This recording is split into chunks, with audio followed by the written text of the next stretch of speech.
Kahirapan. Ito ang pamilyang Veloso.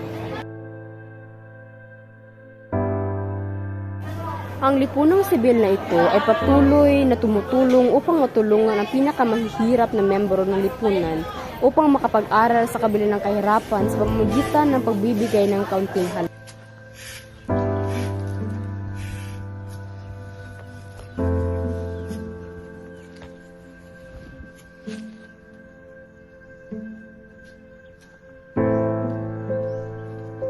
Audio preview.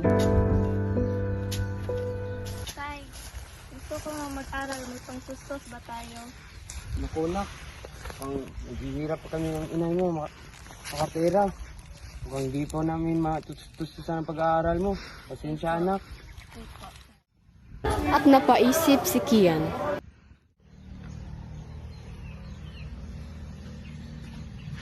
Kapitan. Magandang araw, Kapitan.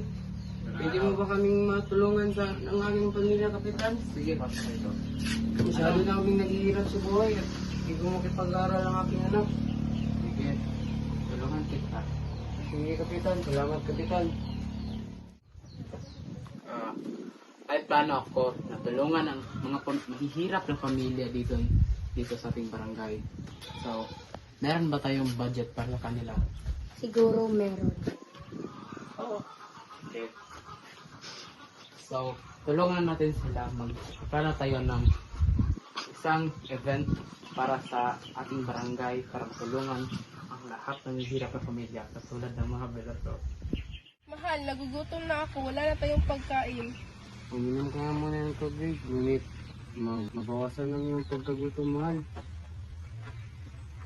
Pero hindi yan nakakabusog. Nay, tay, nagugutom na po ako. Pasensya na, anak. Mahal, wala na tayong makain eh. Wala na kasi ang pera. Anak, pasensya. Wala bang tustos sa pag-aaral mo? Mahal, pasensya. Wala na tayong pagkain. Siguro, hihiram na lang ako ng pera sa aking pare ko eh. Sige, mahal. Hanap ako ng paraan.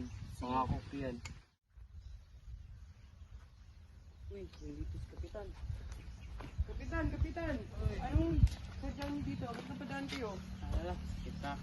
Ito, konting tulong para sa katustos na pagkain pag-aaral ng anak mo. Maraming salamat, Kapitan. Ito din po ay sa loob nito ay meron akong school supplies para sa pag-aaral ng anak. May pangangaral ka na, anak. Ito naman po, release gold para pagkusto sa inyo ulam.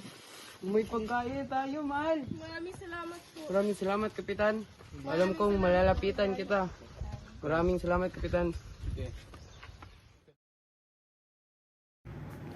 Kaya't ipagpapatuloy ko ang pangarap ng aking kapatid na makapagtapos ng pag-aaral.